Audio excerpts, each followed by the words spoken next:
Tomorrow we reverse that, so you'll see me again in the morning and her in the afternoon.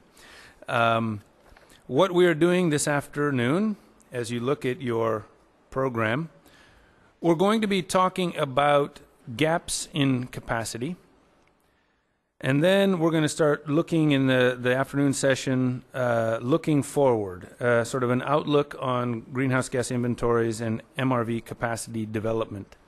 We will have a series of presentations, and we'll have also a facilitated panel discussion.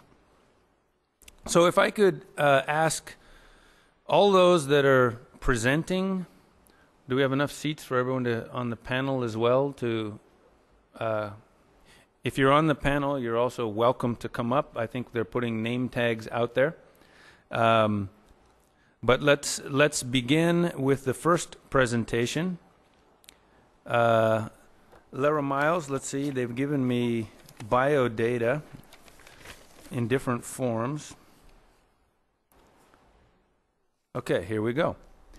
Lera works on behalf of the UN REDD program on multiple benefits and safeguards and is based at the UNEP World Conservation Monitoring Center in Cambridge. The UN REDD work helps REDD countries on safeguards, land use planning for REDD that achieves multiple benefits through direct technical support. I'm reading everything here.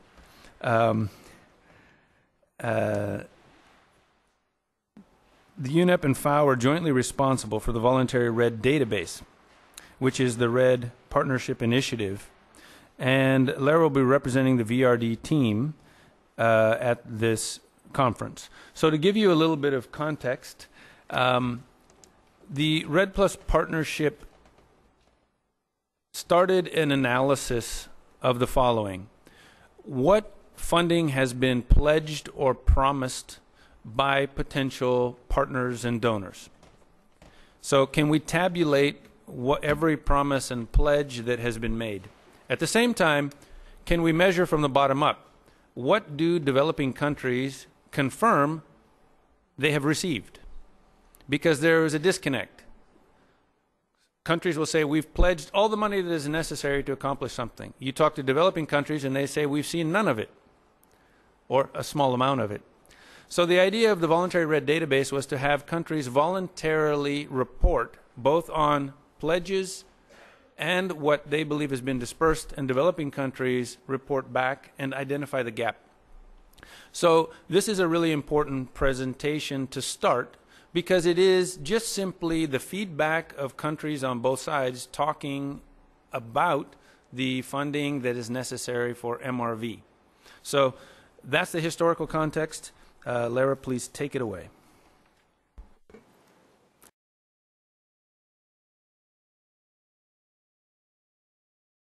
Hey, so thank you very much for inviting me here to talk to you on behalf of the Voluntary REDD Plus database team. In preparing this presentation, I had a chat with the team about what kind of information the Voluntary REDD Plus database might be able to provide on finance for MRV. And we started out by identifying some key questions that we thought we'd like to answer. And then in the course of the presentation, I'll talk about how well the Voluntary REDD Plus database can help to answer those questions. So we thought the kind of questions you might like to answer are how much donor funding is there for MRV overall, how it's distributed across countries, and what do we know about where the financing gaps are? How sure are we that these really are gaps? So Kevin's just given you a good introduction to the genesis of the Voluntary REDD Plus database. As he said, it's a REDD Plus partnership initiative, and FAO and UNEP-WCMC work jointly together on collecting information that's submitted by partner countries of the partnership and also by institutions, like multilateral institutions and NGOs, on REDD financing agreements. The data is submitted annually, but actually, if you wish to submit some data to the VRD, we'll accept it all year round. They particularly wanted me to say that. And because the purpose of the database is to provide transparency on REDD finance, everything that's submitted is publicly available via the website, which, as you see here, is redplusdatabase.org. If you haven't been there, I encourage you to go and take a look. Now, the particular jargon that's used in the Voluntary REDD Plus database is that what reporters provide information on is arrangements, which is simply a funding agreement between a funder and a recipient, which is time-bound, has got a budget associated with it. What do we know about whether these arrangements have anything to do with MRV? Well, there's a description of the arrangement, usually, and it's possible for the reporter to say which of 12 broad kinds of actions are being funded by the arrangement. However, well, the whole thing's a voluntary database, but if you have chosen to provide information, you don't have to tick these boxes to say what kind of actions are supported by a particular agreement. Hence this next chart. Now, I noticed when I was reviewing this that whilst there is a key, the key looks a little bit different on both sides of the chart. It's the key on the left-hand side that is correct. So, because funding is reported both by funders and by recipients of funding, we have a parallel information in place, often on the same agreement. So you can't just add up all of the agreements that are reported to the database together and think that's a total amount of financing. You have to either choose to look at a report by all the funders or a report by all the recipients. So this little summary here is showing you of all the arrangements that funders have reported that are going to REDD countries, 162 of those we know include MRV work. We know that 435 don't. But because this box for what kind of activities are supported is not a mandatory box, there are 239 arrangements where we're not sure if MRV is included or not. So that's a similar picture on the REDD funding recipients side. Fewer arrangements have been reported by recipients, but it's nice to see that there's more information about what those arrangements are actually for. We can do a brief summary for those arrangements which we do have the detail for on how that funding for MRV specifically is distributed across countries. We can put that on a map clearly and see that there is considerable variety between the countries. And we can put it on a chart. In this case, we're looking at the forest area on the y-axis and the number of arrangements which include MRV on the x-axis. And if we exclude those countries which have got either a large forest area or, like Indonesia, a large number of arrangements that involve MRV, and zoom in, then we can get a more detailed picture for all of the rest of the countries. So you could present this data in different ways. We've chosen to look at it in terms of forest area because that's one question that you might ask from the funding side. Are there any countries which have got a large forest area where there doesn't seem to be a lot of MRV support? But obviously from a perspective of the country, you might be more interested in which countries have got a high proportion of forest area in their country. We don't have time to show you lots of different graphs, so just bear with me and we'll look at this one. So answering that particular question, if you look at this green circle in the top left, these are countries which, according to the Voluntary REDD Plus database, there's a relatively large forest extent and a relatively small number of arrangements involving MRV.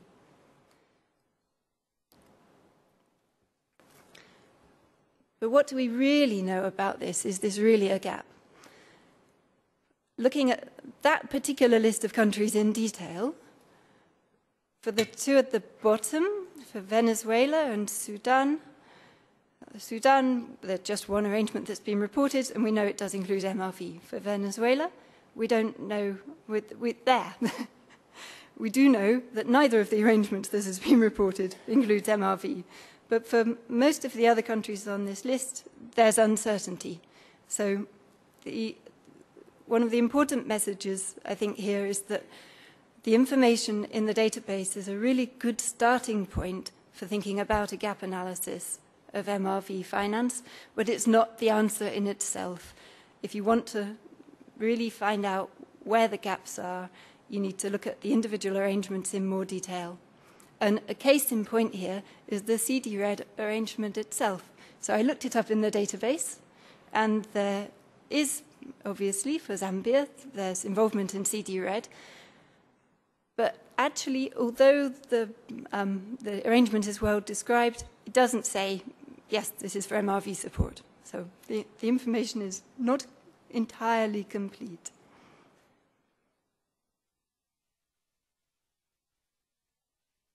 Which brings me on to what plans there are for further work on the VRD over the next year.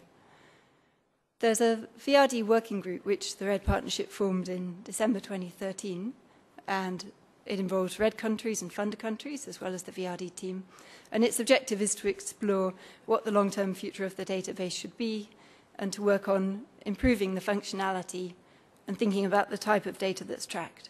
So there's an opportunity for that funding group to decide, well, should this database be designed to do gap analysis more explicitly?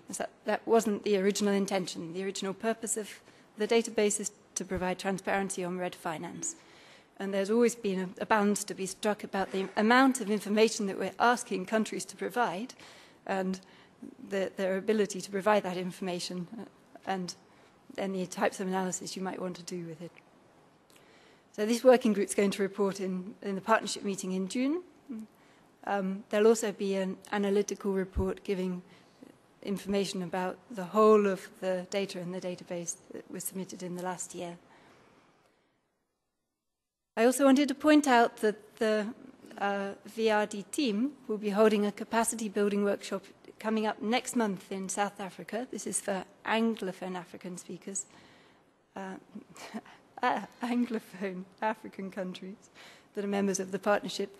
And that workshop is intended to help countries that haven't been able to submit much information to do so. So it'll increase the coverage and the transparency on REDD financing overall. Thank you very much for your attention. I've tried to get through this quickly, but if you have any questions, I'll be very happy to answer them. Or if you think of questions subsequently, you can contact the VRD team, whose email address is just here.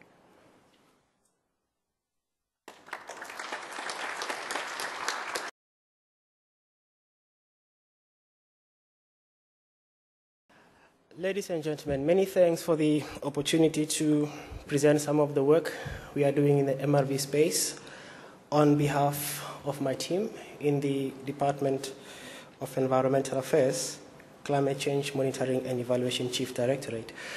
I just started. Give me grace, man. It took me more than 10 hours to get here. All right. The first thing that I would like to say is that our work is guided by the National Climate Change Response Policy, which basically represents the vision to transition South Africa to a lower carbon, climate change resilient society and economy. Okay. I'm going to go through these 3 points, and what I need to state up front is that the design elements of the MRV system, in our understanding, are embedded within the larger national monitoring and evaluation system. Okay. And I'll take you very quickly through the need for why countries such as South Africa, which do not have such expansive forests, for example, need an MRV system for LULUCF, and then end up by going through what do developing countries need to put in place. But from what I've heard so far, it's almost like by the time I get to the last bullet point, I'll be preaching to the converted. Now, in terms of our M&E system, I thought I should start by sharing with you our evolving or working definition of monitoring and evaluation. And as I've indicated, I need you to bear in mind that to us, MRV is a component of monitoring and evaluation, and I'll show you in the next slide about what does that mean. We are doing this work primarily for reporting purposes, to satisfy both national and international reporting requirements, such as the UNEP-WCMC.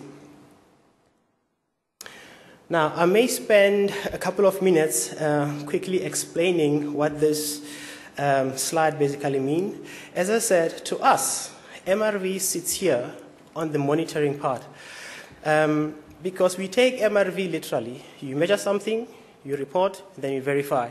In that definition, there is no implied meaning of evaluation, which to us simply refers to an analysis of the impact of indicators, as indicated on the slide. Maybe I should start on the right-hand side, because these indicators, which span all these three areas, we design or develop them in conjunction with stakeholders. So those indicators essentially inform the kind of data that we need in order to look at the analysis aspect. Okay? I need to draw your attention also to the two databases that we have that feed into the system. But as I've indicated, this is where, to us, MRV sits in. There are two primary design elements, which this slide also summarizes. The first one being your data and information sources, which we subject them to internationally approved MRV guidelines. And the second element is the National Climate Change Response Database. Now, in this database, our intention is to develop a one-stop shop where users of land information or consumers of land information can basically derive information about who is doing what in South Africa. Where are the sources of data, at what stage are they, and who are the responsible institutions? And of course, we go through QA/QC to make sure that what we store in the database is actually well thought of and is subjectable to international scrutiny as well. Outside this M&E box, we have another system that contributes baseline emissions data, which is housed in the South African Air Quality Information System, which provides data for the development of our GHG inventories. Okay, so within the database, within the NCCRD, we have both data and information that speaks to these three boxes here. The work that South Africa is doing along adaptation space, climate change finance, because we are also more interested in the impact that the international funds that we get is having on our realization of the transition to a lower carbon, climate resilient society and economy. So we are doing all of that work, as I indicated earlier, in order to meet the reporting requirements, both domestically and internationally. Okay, I'm more than happy to discuss this slide at the end because I don't want to run out of 10 minutes. How am I doing? 5 minutes. It took me more than 10 hours to get here. Just give me 2 more. Okay, now this slide simply re-emphasizes a simple point that our National Climate Change Response Policy has mandated our Department of Environmental Affairs to develop 2 parallel systems. Okay? They're both monitoring systems, whereas the GHG inventory gives us a measure of baseline emissions levels. Okay? The M&E system allows us to track and quantify the impact, which is why I've underlined that word because it's quite key, the impact of responses across adaptation, mitigation, and even climate finance. Because we want to see what impact we are having on the ground, as I indicated, in realizing our goal of transitioning our society to a lower carbon and climate resilient society. Okay? And we're doing that, as I said, for reporting purposes. And on my left here, this just gives you an idea of the data sources that feed into the 2 systems. Now, why do we need an MRV system as a developing country in South Africa? There are 3 key reasons, which are summarized by those first 3 bullet points, starting from effective implementation of the National Climate Change Response Policy. And the other key reason is that in order for us as a country to reduce the risks from the impact of climate change, we need to produce GHG inventories regularly. I mean, our aspiration is to follow what developed countries are doing, produce GHG inventories on an annual basis. And for us to do that, we need accurate, current, and complete data. We are in a very fortunate position at the moment to be funded and supported by the Australian government in order to enable us as a country to develop capacity at government level. That's the first key objective. The second one being to develop a strategic plan, which we hope will receive further funding in order to implement it. Because for us, having this system is quite key, because it will enable us as a country to pilot the implementation of the larger M&E system. Okay, so we want to monitor, as M&E Chief Directorate, the effectiveness of all policies, acts, and government regulations that are associated with the management of land. Because we have unique problems in South Africa, such as land restitution, which we need to take into account when developing the system. Okay. Now, this is not a complete list of what developing countries need to put in place. But we are convinced that by putting such measures in place, will further encourage developed countries to render sustainable and relevant support, to developing countries in order to be MRV ready. Okay?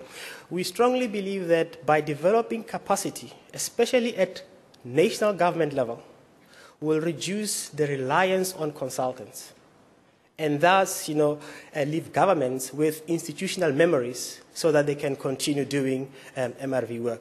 Because, some consultants, they can give you a 100-page document for which 1% is relevant, because they simply copy and paste from international best practices, and then they leave the government with nothing at the end. Okay. But what is equally important is to have independent verification institutions.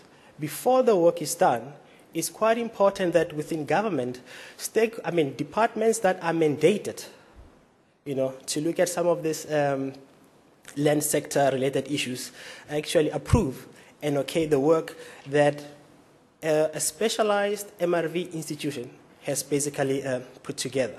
Okay.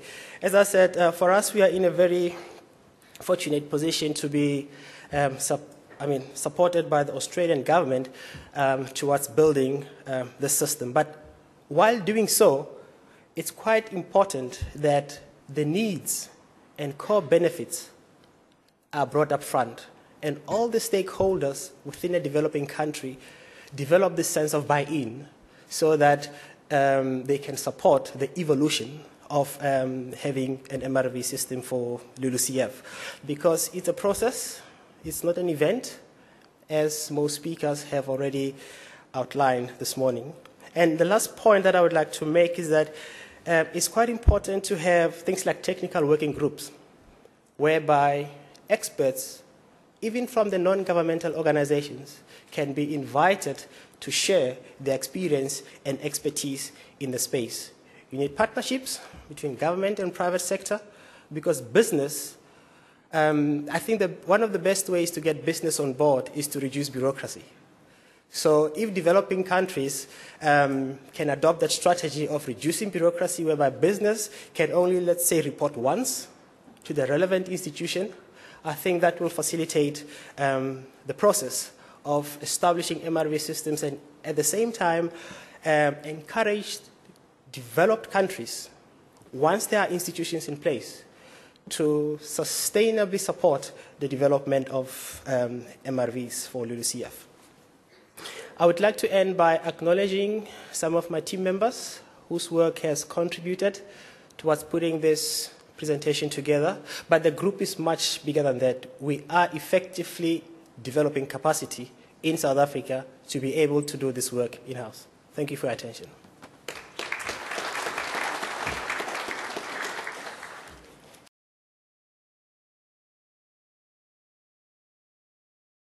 I'd now like to open the floor.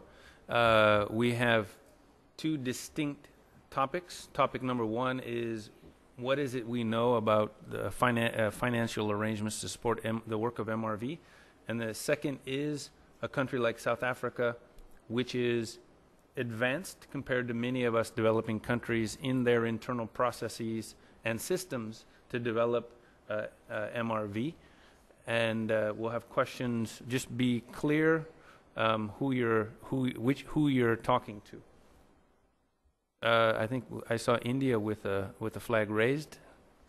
Anyone else? Yes, so introduce yourself when you raise your flag as to your name, so that you're just not India, Jagdish, and what institution you're coming from. Yeah, I'm Jagdish Kishwan, and presently I'm Chief Advisor, Wildlife Trust of India, which is a civil society. My question is to the first presenter, who made a presentation on the support which has been provided to the developing countries on REDD Plus implementation, I believe. And the data which was depicted here from 2006 to 2017, the data which was given by the funders was much different than what was confirmed by the recipients for the period, little different, 2007 to 2016. I am saying this because we in India also had a problem, because it was shown that India has received large support for REDD Plus implementation, which really was not true. In fact, I raised that question also in REDD Plus meetings also, but somehow that correction was not made. I was only questioning whether any guidance was issued to the developing countries and also to the developed countries as to what should be listed as the support for REDD Plus implementation. And if that guidance was there, could that be made available to the developing countries also? Thank you very much, Mr. Chairman. Let's see if we have any other questions. Wow, excellent presentations. Jagdish is the only one still confused. Okay, please. Hello. Thanks very much, and nice to meet you, Jagdish. This question about the data that's reported by funders and the data that's reported by recipients is a frequent thing that comes up when one's talking about the results from the VRD, and it's not surprising because there is such a disparity. And looking at the big picture overall, I just wanted to emphasize the number of reasons why there are differences between funder and recipient reporting. One fundamental reason is that funders have more capacity to report. They're often a little bit better resourced to be able to pull together information from the different agencies that say they are supporting REDD activities within different countries. But there is, as you point out, sometimes a strong difference of opinion on what constitutes REDD activities that are being supported. And the fact that some of the funder reports go back to 2006 is, I think, indicative of this. It is a database of information that is reported by governments, and the VRD team can ask questions about, well, this data doesn't necessarily seem to match up with this other data that the country that you say you are supporting has reported. But in the end, the data is, it belongs to the government that's submitted, so we can only go so far in asking those kinds of questions. I think it's really important for, if the recipient country feels that something has been inaccurately reported by a funder, that you take that up directly with the funder, or indeed ask the VR team to do so. We can certainly pass those kinds of questions on. But we're not about to edit somebody else's data.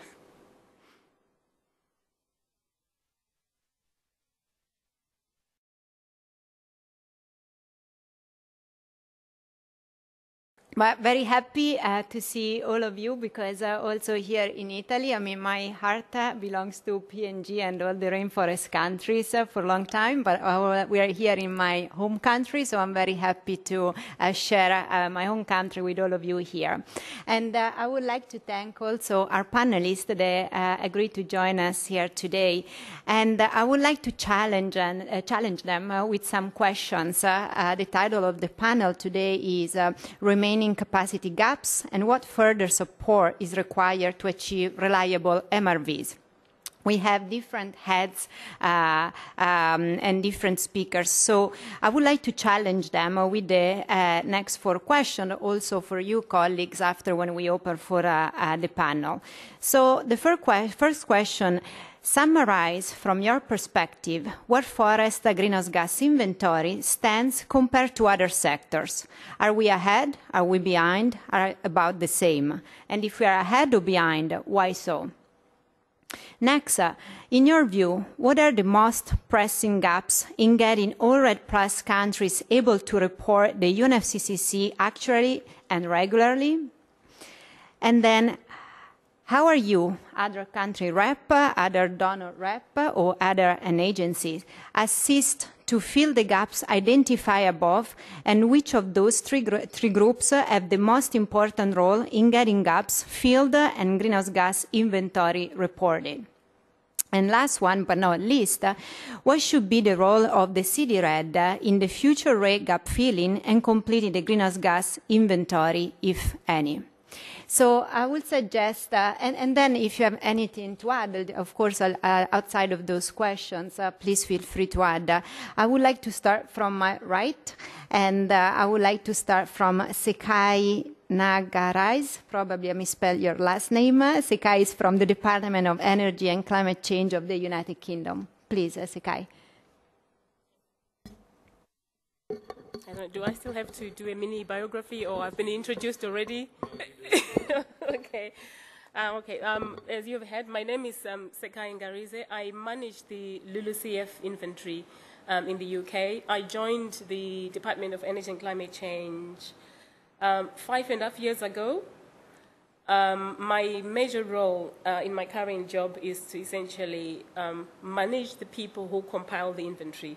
Because in the UK, the work of compiling the inventory is commissioned out to another consortium. So I manage the whole process in terms of where the inventory is running, checking the emission factors, the activity data, making sure that we submit on time to the UNFCCC, and we are also a part of the Kyoto Protocol, so it's participating in the reviews.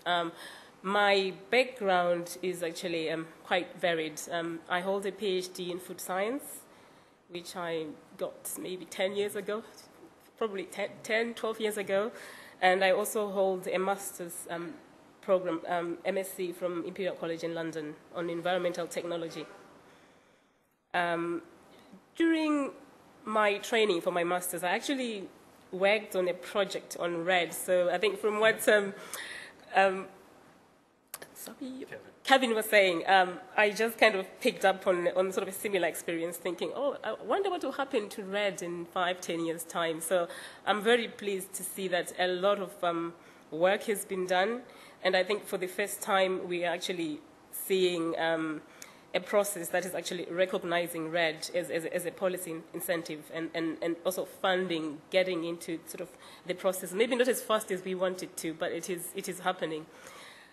Prior to that, I worked for the UK Department of Environment, Food and Rural Affairs, which is equivalent of Ministry of Environment, I think. That's probably easier instead of saying DEFRA.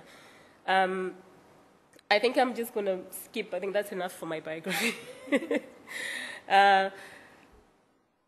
On the first question, which is summarize from your perspective where the greenhouse gas inventories are compared to the other sectors. I think just looking from the presentations given this morning, I think LULUCF is one of the most complex sectors of the inventory in a sense that a lot of countries, I think also sort of reviewing what has been presented this morning, do not have capacity for estimation of the greenhouse gas and also for reporting. In other words, things like collection of emission factors, activity data. I think from the presentation that I've seen this morning, that is an area where there's still a gap. Also, in some countries, there is no information on the forest inventory or any sort of historical statistical data on land use. I've actually recently reviewed some of the RRPPs under the World Bank, and one of the things that keeps coming up again is this whole sort of thing, we need capacity to build the inventories, or we don't actually have a land use map. So I think there is still a lot of work that needs to be done to support developing countries to build up their inventories. The issue of land tenure I won't go into because I think it's been discussed through this morning. Also, the institutional arrangements in terms of sort of the legal sort of administrative arrangements are purely defined in some areas, and also I think that's an area that needs strengthening because you can't run a national REDD programs without that in place. Also, there's a lack of knowledge on the sort of reporting or use of the or application of the IPPC guidance. That I've actually seen from my own experience as a reviewer. I am a registered reviewer under the UNFCCC, and one of the things that comes up is sort of there are still some countries which do not have a good understanding on applying of the IPPC guidance. So that's an area that probably still needs we still need to work with. I think that's me on that question. Thank you very much, Sekai, for your thoughts on those in the subject. Next, I would like to invite to my right is Salisu Daihuro, is a national coordinator REDD Plus for Nigeria. Salisu, if you want to also extend a little bit your bio, maybe a little bit shorter than Sekai, but please go ahead. Thank you, Fedi, and thank you for the prop-up from Kevin. I think for now, my bio just revolves around REDD. So in Nigeria, I'm just called Mr. REDD. So and I think that's good enough. National Coordinator REDD Plus Nigeria. So, and I also work in the Department of Forestry. I'm the Director of Forestry in the Ministry of Environment. So I go straight to the questions and give my opinions and response to them. But first, let me just start by saying that I've always believed, I had thought that I have had everything I needed to hear about Kevin and Fedi, but today is just a very special one. And usually, I have always appreciated interacting with them because I always pick one or two things. Today, I think I picked many because I picked the birth, the birth of REDD, where it really originated from. We thought it originated from the REDD countries, but I think somebody gave birth to it through the classroom and the thesis, so it's something new. And we're all grateful to you. So, with respect to the questions, in terms of where we stand with respect to the GHG inventory, I think I tend to believe and go along with Sekai, because if you look at the complex nature and the various institutions that need to be involved in carrying out a comprehensive GHG, and then that will feed into a national MRV that will then be part of a national communication.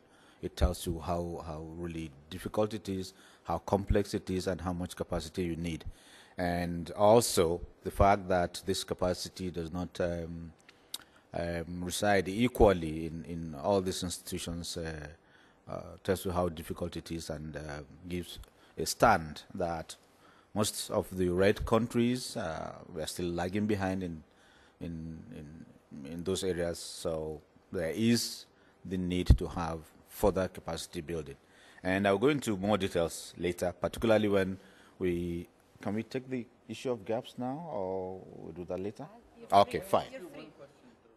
Yeah, one question through. Okay, fine. I think I'm done with that. So when it comes to gaps, I'll shed more light because thank you. You see, I chair the panel, but still I get distraction. So, okay, it's only first question. So, moving to my left, Kimberly Todd from UNDP. She has been the pillar of the US CPA for a long time, and now with your new hat, about a year with the UNDP. Kimberly, please. Thanks, Fede. Good afternoon, everyone. So as Fede said briefly, I'm with the UN REDD program now in the UN Development Program, UNDP, based in New York.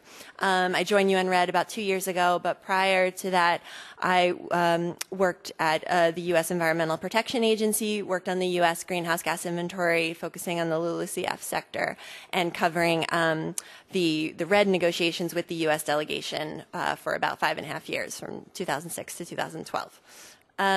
So I'm here not only representing UN REDD, but also a few other complementary UNDP programs that focus on greenhouse gas inventory support. So that is the Low Emission Capacity Building Program at UNDP, which has a component on greenhouse gas inventory systems, and also the soon-to-be up and running the new National Communications Support Program, which will become operational this year.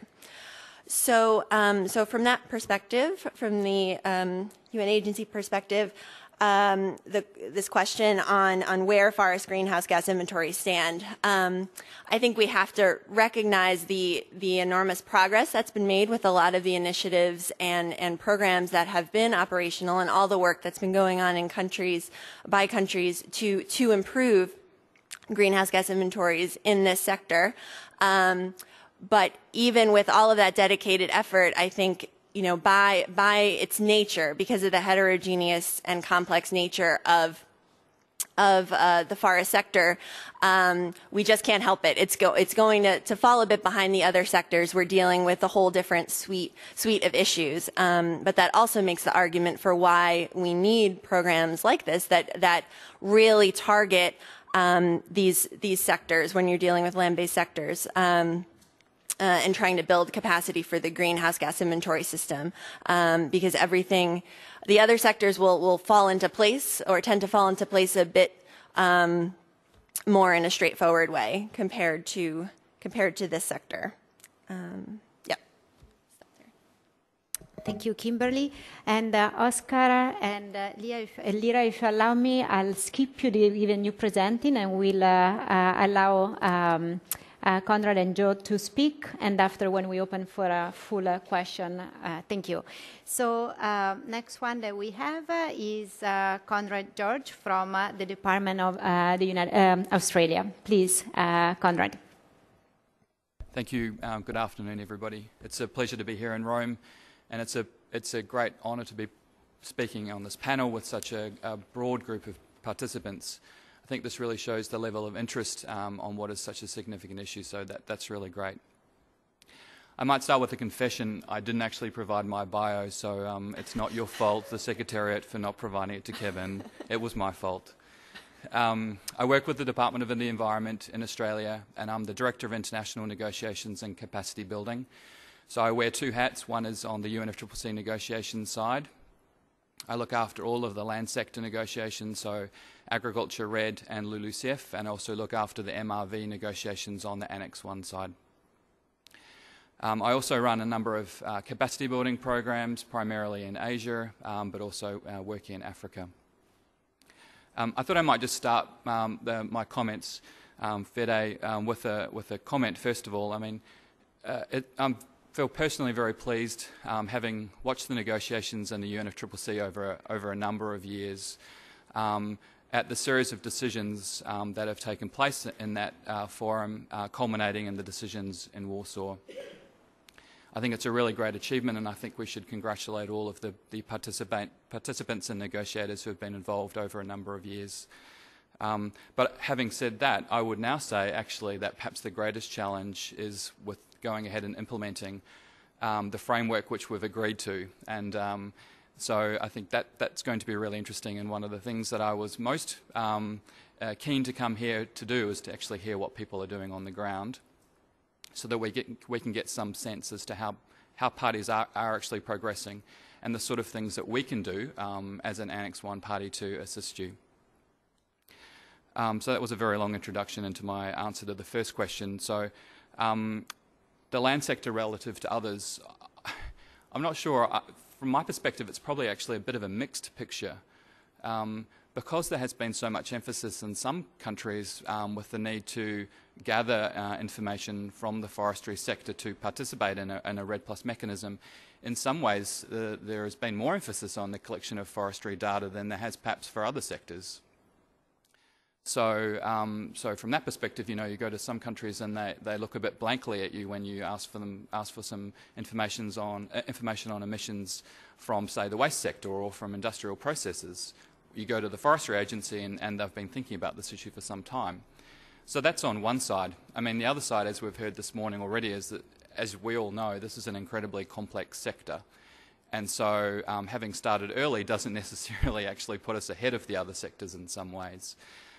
So from my perspective, I would say that it's mixed. Some parties are further progressed on the forest sector than on others, some the other way around. Thank you very much, Connor, for your thoughts. Joe Pocana from the Office of Climate Change of PNG, Papua New Guinea, is the head of the MRV. Joe, please, your thoughts on where the forest inventory stands as of today.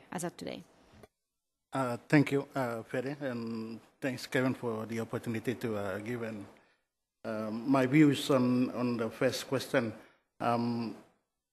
On my background, I'm a forestry graduate, and I did my research on the permanent sample plots in the natural forest. So I spent most part of my professional life measuring trees. So, and then when the government established the Office of Climate Change, I was tasked to lead the climate change issues. So I'm currently looking after the MRV and the national communication.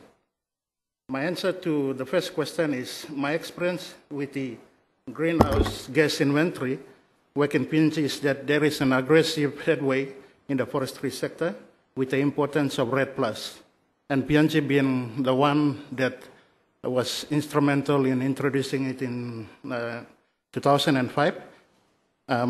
I think the government at that time see that we should be seen leading the way on that issue.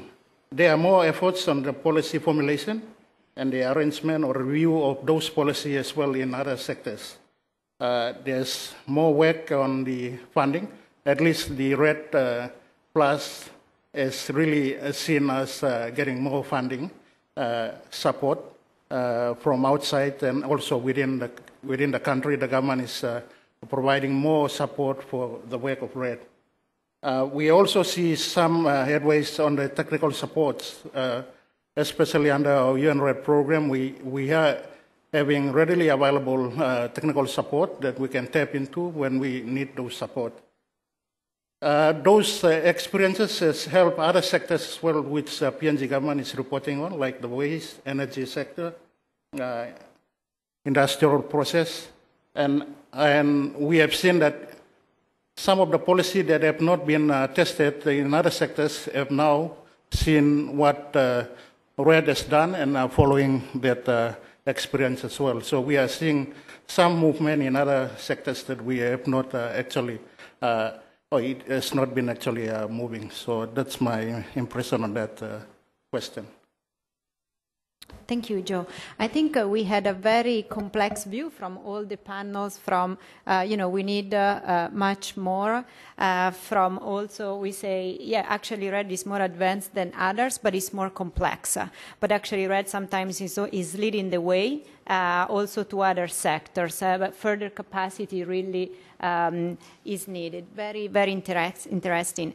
The second question I would like to pose to our colleagues here would be, in your view, what are the most pressing gaps in getting all REDD+ countries able to report the UNFCCC to the UNFCCC accurately and regularly?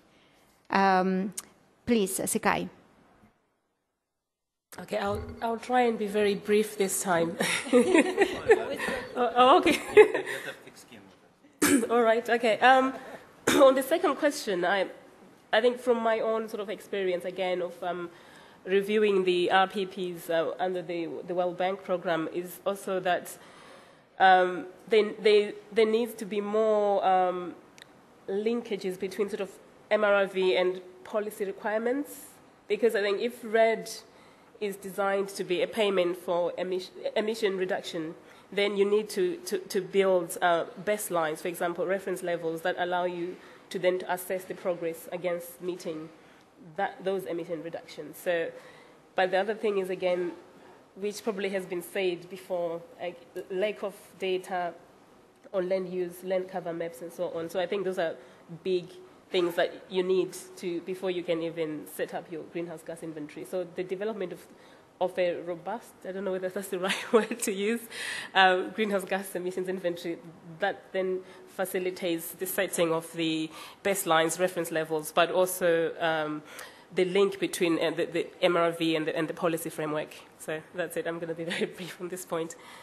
Thank you, Sekai. And sorry, I was just joking before, and actually at this stage as you were joking, you forgot to say that you also have been working with Jim Penman for 2 years. Okay. So that's a very important... I thought of doing that, but I didn't want to look like... Okay, yes, actually, I was trained by Jim Penman. I joined the department 2.5 years before Jim Penman retired. So he's the one that really inspired me to carry on working on the LULUCF, but also to develop sort of the analytical side of REDD within the department. And I've done a lot of work on developing reference levels for developing countries. We've published a report. If anyone is interested, I'll be happy to share that with colleagues in the room. I think he's coming tomorrow. He'll be in Rome tomorrow, so you might see him again. Very good. Thank you. Yeah. Thank you, Sekai. Salisu. Yes, Fedi, thank you. My perspectives are coming from as being one of the 13 pilot countries that benefited from the CD-RED 2. And I have a number of issues, and these, emanated from the implementation of the CD-RED 2, and they are really on the ground things that we felt I needed to be able to move forward. One of them is the same issue that has been highlighted by Sekai. Again, I tag along with her. That is the issue of data. But to a larger extent, if you look at the architecture of what is needed to have an MRV system and to report as is required to the UNFCCC, you will discover that the institutional arrangement is such that in most countries, you need to have an entity in a forestry-related department or agency, and then you have to have a linkage with the DNA for the UNFCCC. As far as most REDD countries are concerned, the GHG inventory system has made a lot of progress because of having benefited from the CD-RED compared to the other GHG from the other sectors. However, this does not really translate to reporting in the national communication of everything the country is doing. So, the issue of coordination and synergy between this entity that is responsible for CD-RED related work that we are doing and that of the national communication is also very necessary, since we cannot report GHG for the Afolu sector alone. And sometimes, so far I think in the case of my country, we have only 2 experts, one at the national level and one at the subnational level. And like Kevin has said, for a big, complex country like Nigeria, where we have multitudes of agencies related with REDD, climate change, there is the need to take these 2 experts alone cannot deliver on a national scale. So, in terms of capacity, this is just a starting point.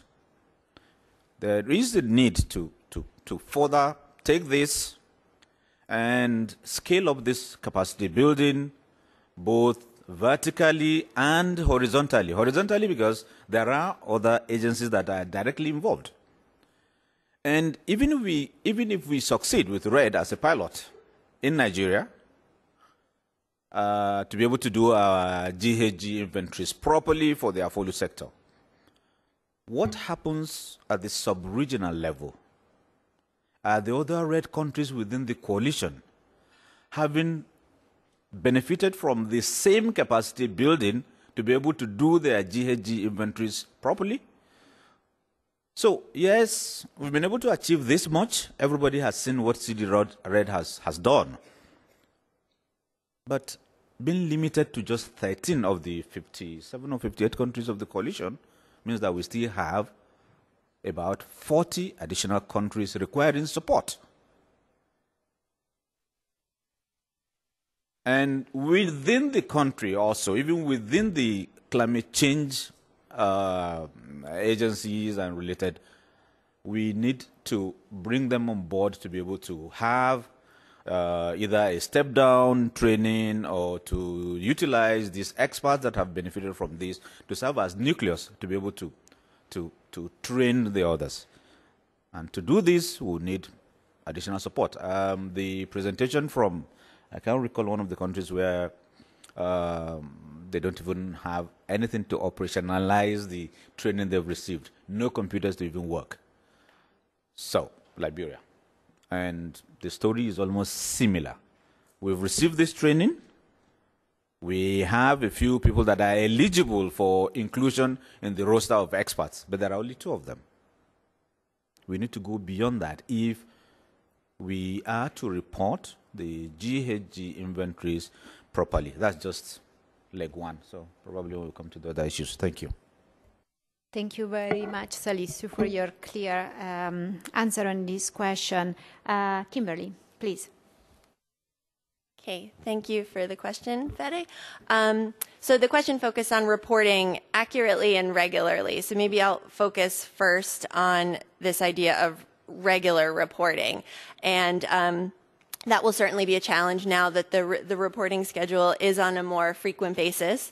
I think it further emphasizes the need for a robust, sustainable greenhouse gas inventory system. So the institutional arrangements, the procedures, the legal arrangements that are needed to have that be a functioning system that will allow for more regular reporting. And I know this point has come up numerous times this morning, but I think we can't really overemphasize the importance of this.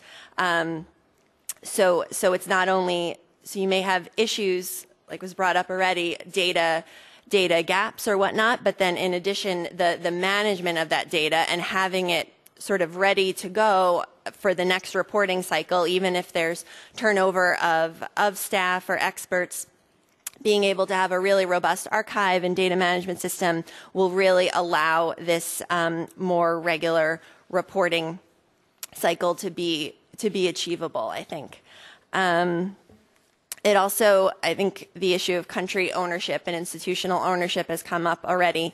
So on paper, we can have sort of institutional arrangements designated, but those individuals within those institutions certainly need to be empowered with the ability to spend their time and have the resources to accomplish their roles within the system. So that will take sort of ownership and sort of socializing the approach to the highest levels throughout a number of institutions that are involved with providing data and playing some role in the reporting structure.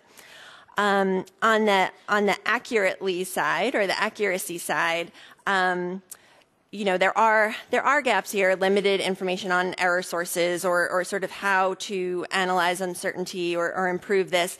But I think just to recall a point that I think Thelma made and Maria made in the video, I don't see this as much of an issue because we are talking about a stepwise approach and really improving over time. So I think you know, this can be dealt with over time, and even if there's a more basic tier 1 sort of approach taken at first, that can we can move up and improve and target key categories as time goes on and improve as time goes on. So for the regular reporting, again, I really would stress the system side of things. Thanks. Thank you, Kim. Conrad, please. Thank you. Thinking about this question, I grouped my thoughts into two categories, and I think it kind of mirrored in some ways what Kimberly just went through.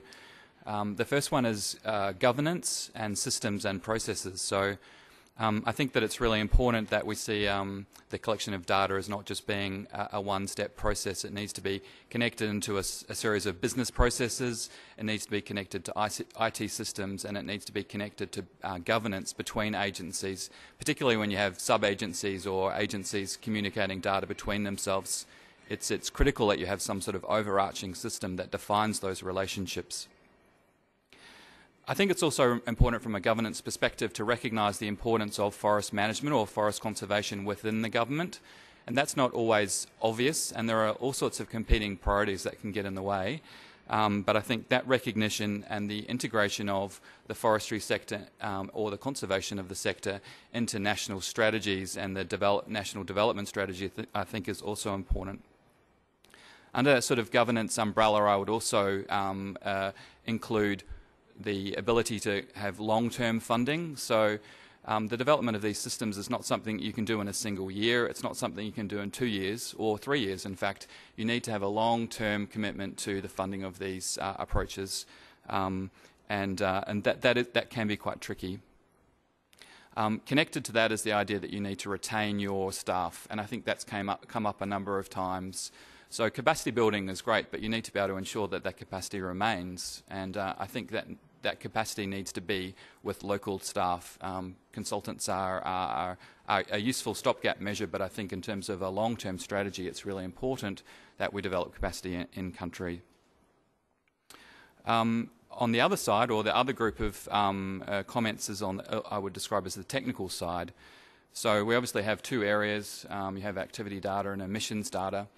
On the activity data side, from my perspective in Australia, the developments in the remote sensing technology has certainly made the development of our inventory easier in some ways, and the access to that technology is being distributed quite rapidly, and I'll talk in a subsequent response to another question about the Global Forest Observation Initiative that we co-fund.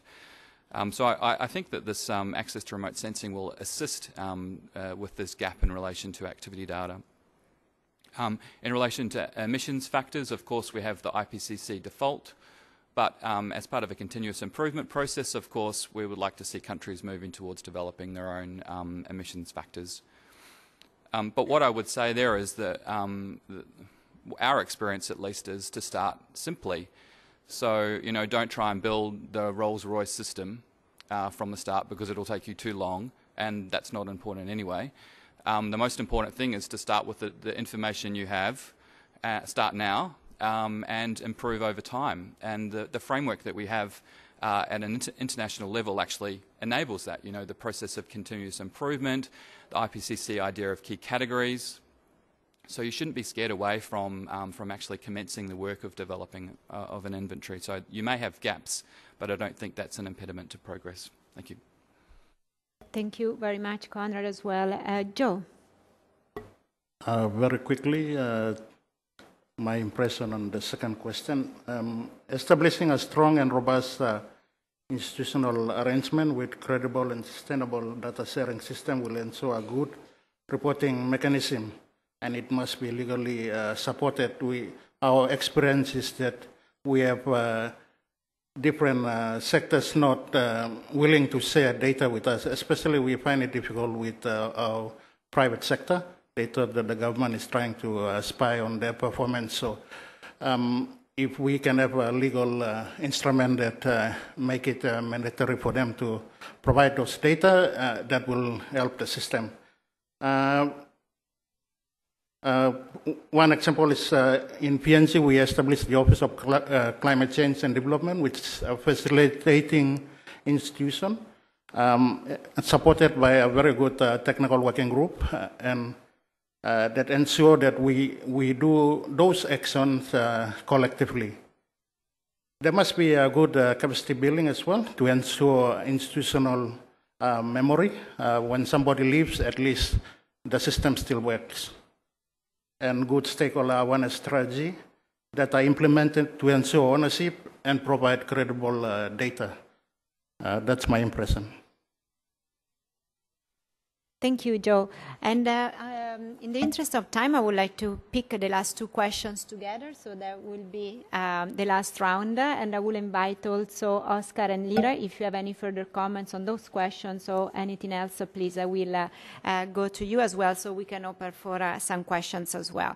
So the last two questions were, how can you, other country rep, other donor rep, other an agency, assist to fill the gaps identified above during this panel, and which of those three groups have the most important role in getting gaps filled and greenhouse gas inventory reporting? And last but not least was what should be the role of CD REDD in the future regarding this gap filling and completing greenhouse gas inventory, if you see any. Please, Sekai, I start from you. Thank you. On the first question, how can you as a donor or agency help to fill in the gaps? I think the first thing that came to my mind, again, sort of talking through these discussions, is the issue of long-term funding. That inventory development is not something that happens in a very short time. It's a process that happens over time. So I think we need to retain that push on long-term funding.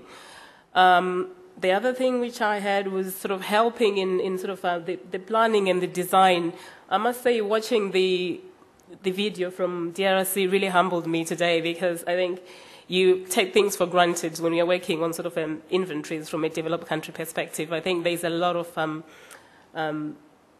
work that needs to be done to support in terms of not just funding, but also sort of collaborative processes between countries, but also within regions, and also the issue of data sharing. But I'll come to that on the second point.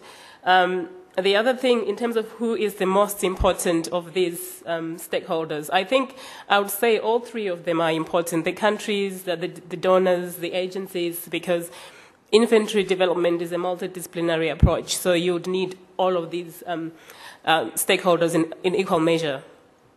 But also to ensure that the inventory itself fulfills the reporting requirements under the UNFCCC, or at least the IPPC guidance and the reporting guidelines. So you would need a collaborative effort between all the three different stakeholders. On the second question, which is what should be the role of CD REDD in filling these gaps, a sort of future role of CD REDD, my first point is on, I think it should continue to provide a platform for capacity building, but also for data sharing and knowledge exchange.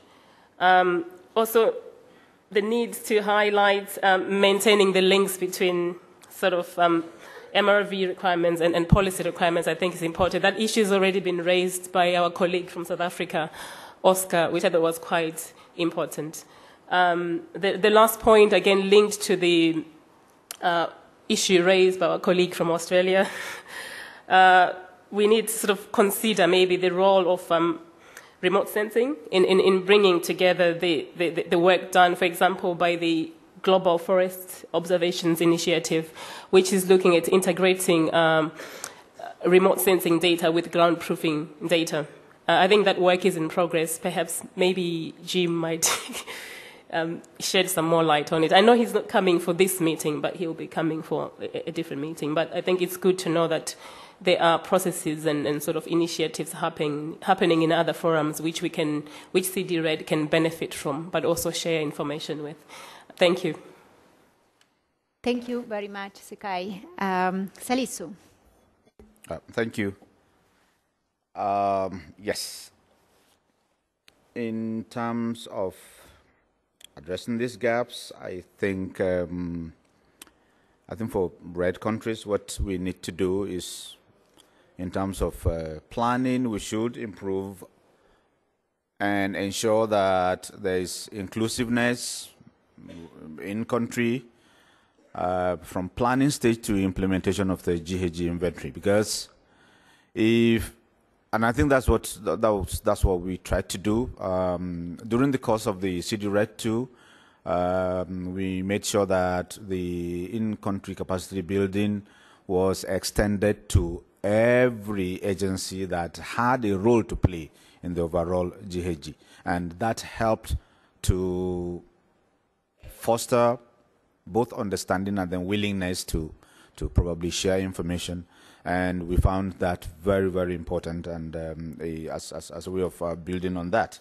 And I also agree with Sekai again that those three entities, all of them are very important because each one has a specific role to play. As a donor, yes, donor and financial support is really needed for the things that we need to do, and for the REDD countries, we know what is needed, and for technical support from both the agencies and even to some large extent from civil society, we feel MRV is a key requirement that will need the civil society and community participation in order to ensure that the necessary oversight role is being played. So, open up the system and ensure that every stakeholder plays the role for which he is expected to play in the GHG inventory system and also in the MRV. And for the CD-RED in the future, for us, we believe that this is only a starting point, so you can't stop at this stage. And you can't abandon REDD countries halfway. It's not going to work because we are not there yet. So, how do you do this? Quickly run a needs assessment, because of the 58 countries, we are not on the same level in terms of even the impact of the CD-RED 2. And then you will identify specific requirements, whether for immediate capacity building, and then try to address this by institutionalizing the capacity building to originate from or to utilize the experts that have already been developed in phase 1 and phase 2 to serve as a nucleus that will train additional personnel at national and then at subnational level to be able to move forward. And then the CD-RED should also promote scaling up of sharing of lessons from the CD-RED countries, and make sure that this is done in such a manner that we are able to address and also look at what the future needs of these countries will be. Thank you. Thank you very much, Salisu. Kim. Okay, thank you. So as UNDP, I think there are a few broad areas where we can provide support to countries to help to address some of these gaps and challenges, and these apply to the several programs I mentioned: UN REDD, the Low Emission Capacity Building Program, and the National Communication Support Program. So I think first is playing an important role to help disseminate lessons learned across countries. So sharing those models of what works and what doesn't. And so having those opportunities to convene workshops like this, for example, regional and global events where countries can exchange experiences, and also doing this through other means of disseminating that information across partner countries. That's one area. Preparation of technical and policy guidance that's very country-driven based on what the countries tell us would be most useful. So one particular product, for example, under the new National Communication Support Program, there will be a new updated version of the 2005 document, which many of you have probably seen. It's titled Managing the National Greenhouse Gas Inventory Process. So that will be updated this year. and hopefully will be a useful resource. So other types of references like this as well, based on what we hear from countries. Also targeted technical backstopping to countries, of course, online and in person, depending on sort of where the needs are, and sort of following this kind of approach as CD REDD does and other bilateral and multilateral initiatives, really working side by side with those of you, the experts in the countries to work through in sort of a learning by doing approach. I think that's the sort of preferable way to offer that assistance. Specifically related to resources, UNDP as well as UNEP with the National Communication Support Program can offer assistance in accessing GEF resources. So working with the countries, so those GEF resources to enable the national communication reporting and the and biennial update reports. So working with countries to formulate your proposals and working through sort of process to get that moving.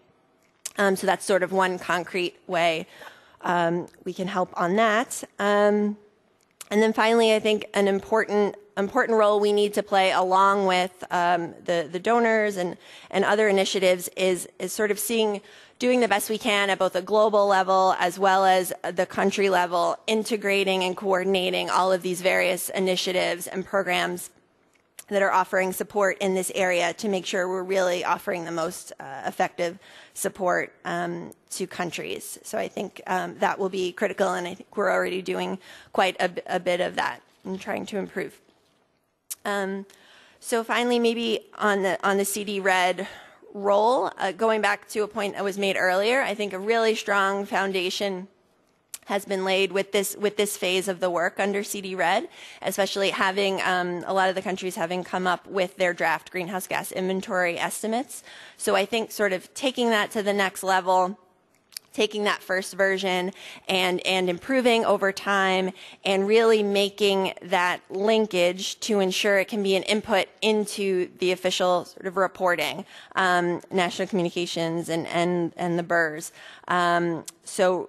So really building on the work that's been done and making sure it's sort of institutionalized and it can be a very useful input into the overall reporting structure. Thanks. Thank you very much, Kim, for your thoughts. Oscar, I'm coming back to you now. Please. Oh, I'm tempted to say I agree with all of the above. But I would like to simply emphasize, I'm not sure this is on. I don't hear my voice, so yes. Okay. I would like to emphasize a few points related to the questions that have been asked. I think for me, right at the top of the list, I believe that there should be a political buy-in in any country where CD REDD activities are taking place. Because without that buy-in, I mean, for projects to take off, it's going to be fairly difficult. You know, politicians need to be more educated, at least in terms of the need and the importance of having CD REDD. And I think it's also important to have more discussions followed by convergence, at least, to more appropriate, standardized methods for collecting and analyzing data, because we are all aware of the complexities associated with the land use sector, FOLU in general, issues around volatility of emissions, how to go about quantifying and collecting data for those. I think we need to have more discussions on that. And in addition to having dedicated MRV institutions, okay, I think that will go far in terms of filling in the gaps that have already been identified.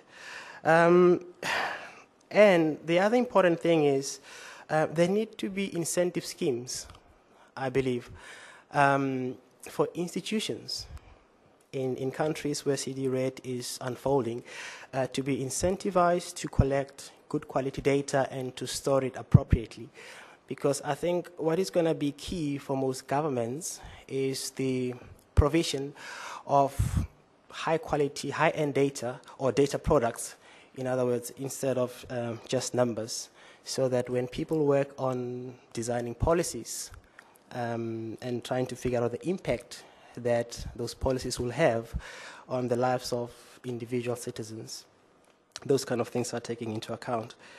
You know, South Africa doesn't have such extensive forest like most developing countries where precipitation levels are fairly higher. But an important observation or point that I've learned recently is that, you know, thickets actually rival rainforest in terms of carbon sequestration and storage. So I've sort of seen a need or a gap right there in terms of how we can rope in our woody biomes in South Africa to benefit more from CD REDD projects, because at the moment we are not really tapping that effectively into the opportunities that are available.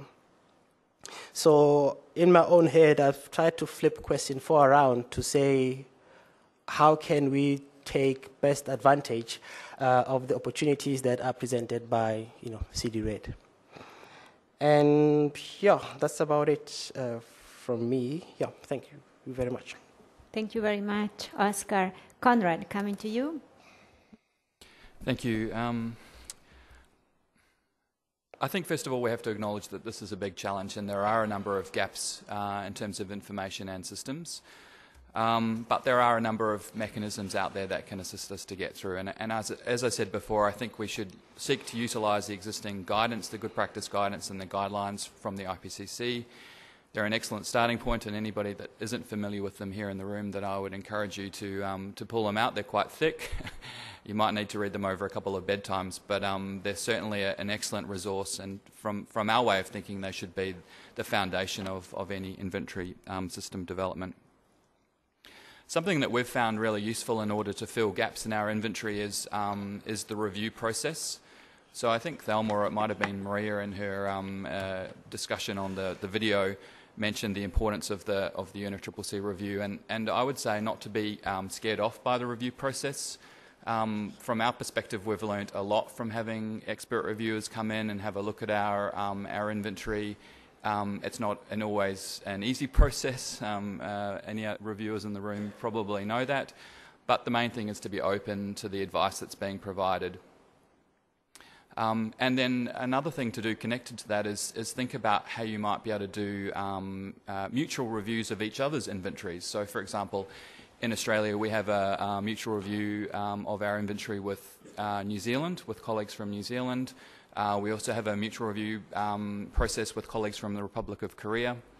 So amongst yourselves, South-South cooperation, perhaps you could think about opportunities to do mutual reviews. Non-compliance, getting together, a fresh set of eyes, new perspective can often identify gaps and different ways of doing things that you might not have thought of yourself. So I think that could be quite a useful mechanism. I wanted to highlight a couple of things that we're doing in the Government of Australia. The first is something that I hinted at before, which is the Global Forest Observation Initiative, which we're co-funding with Norway, the US, and we're working with, I think they're called the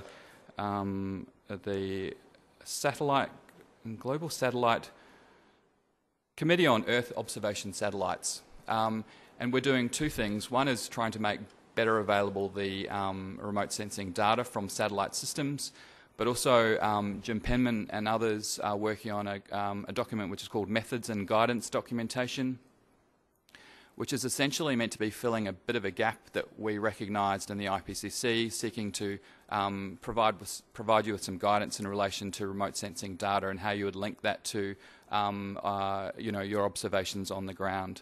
So I'm happy to provide anybody that's interested with further information on that initiative.